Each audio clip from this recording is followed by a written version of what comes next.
পরন্ত বিকেলে নিজের কক্ষে বসেই খবরটা পেলেন বিসিবির সভাপতি ফারুক আহমেদ। দুর্বার রাজশাহীর বিদেশি ক্রিকেটারদের দেশে ফেরার ব্যবস্থা হয়েছে দেখে মনে হচ্ছিল স্বস্তির নিঃশ্বাস ফেললেন তিনি।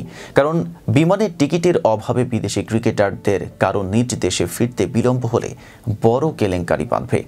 তাই ফারুক আহমেদ খুঁটিয়ে খুঁটিয়ে খবর নিলেন রায়ান বার্ল, মোহাম্মদ হারিস, কোচ ইজাজ আহমেদরা টিকিট হাতে পেয়েছেন কিনা।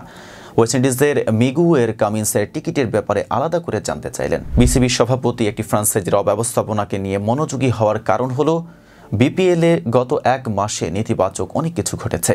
গতকাল বিকেল পর্যন্ত হাতে সম্মানী না পেয়ে টিম হোটেল ছাড়তে রাজি হচ্ছিল না দুর্বার রাজশাহীর বিদেশি ক্রিকেটাররা।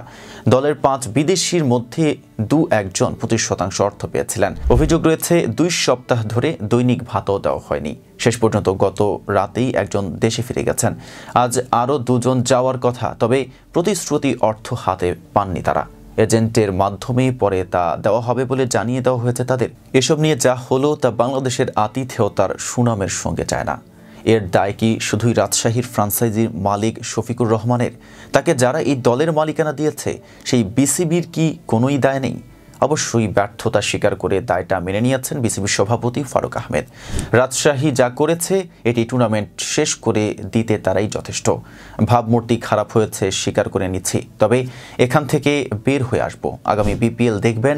শনিবার সাংবাদিকদের সামনে এভাবেই পরের বিপিএল নিয়ে আসার কথা শোনাচ্ছিলেন ফারুক আহমেদ। সুর সেই সাবেক বিসিবি সভাপতি নাজমুল হাসান পাপনের মতোই তিনিও প্রতিবার বিপিএল শেষে বলতেন পরের মৌসুম ভালো হবে, অথচ তাদের স্বেচ্ছাচারিতাই ভালো বিপিএল নষ্ট হয়েছে একটু একটু করে। দেশের পরিবর্তিত পরিস্থিতিতে ফারুক আহমেদ সেটাকে টেনে তুলতে চেয়েও ব্যর্থ হলেন ফ্রাঞ্চাইজিদের অনিয়ম ও বিশৃঙ্খলায়। বিপিএলে নিয়ম অনুযায়ী প্রতিটি ফ্রাঞ্চাইজিকে নির্দিষ্ট একটা পরিমাণ অর্থ ব্যাংক গ্যারান্টি হিসেবে বিসিবিকে দিতে হয়, কিন্তু এবার বেশিরভাগ দলই সেটা দেয়নি। এমনই কিছু ঘটনা শুধু ক্রিকেট না, দেশের ভাবমূর্তিও ক্ষুণ্ণ করেছে। রাজশাহীর ক্রিকেটারদের টাকা না পাওয়া, টাকা না পেয়ে দলের বিদেশি ক্রিকেটারদের ম্যাচ বয়কটের মতো ঘটনাও ঘটেছে। শেষের দিকে এসে পেমেন্টকে ছাপিয়ে গেছে ফিক্সিং ইস্যু।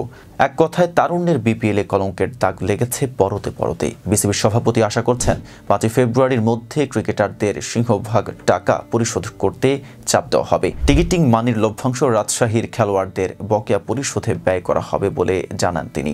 লিগ পর্বে বিদায় নেওয়া রাজশাহীর ক্রিকেটাররা হতাশা নিয়েই ঘরে ফিরেছেন। তবে বেশি হতাশ হয়েছে বিদেশিরা, কারণ বিপিএল খেলতে এসে এত বাজে অভিজ্ঞতার মুখে আগে কখনোই পড়তে হয়নি তাদের। সেদিক থেকে সমর্থকরা বলতেই পারেন তিক্ত অভিজ্ঞতা নিয়ে দেশে ফিরছেন রাজশাহীর বিদেশি ক্রিকেটাররা।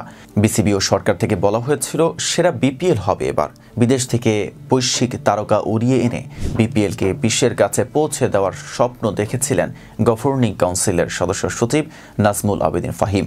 তার শেষ স্বপ্ন মাঠে মারা গেছে অঙ্কুরেই। বিদেশি তারকা দূরে থাক, দেশের বড় কোনো তারকাকে দেখাই যায়নি মিরপুর শেরে বাংলা স্টেডিয়ামে। তবে নেতিবাচক প্রচারের দিক থেকে এবারের বিপিএল সেরা।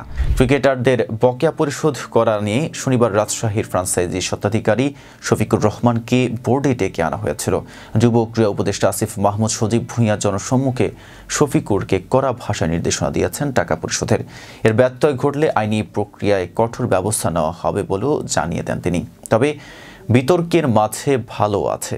চিটাগাং কিংসকে বাদ দিলে সুপার 4-এর 3 franchise Rangpur Riders, Fortune Barishal ও খুলনা টাইগার্সের ক্রিকেটারদের পেমেন্ট ভালো। ঢাকা ক্যাপিটাল ভালো করতে না পারলেও পারিশ্রমিক ইস্যুতে বিতর্কে জড়ায়নি। মিডিয়ার নজর এড়িয়ে গেলেও সিলেট স্ট্রাইকার্সের নানা ঘটনা চাপা পড়ে গেছে দলের ব্যর্থতায়। এখন সাথে ছিলাম মেহেদি হাসান। ফেজ দ্য পিপলের সাথে থাকার জন্য ধন্যবাদ।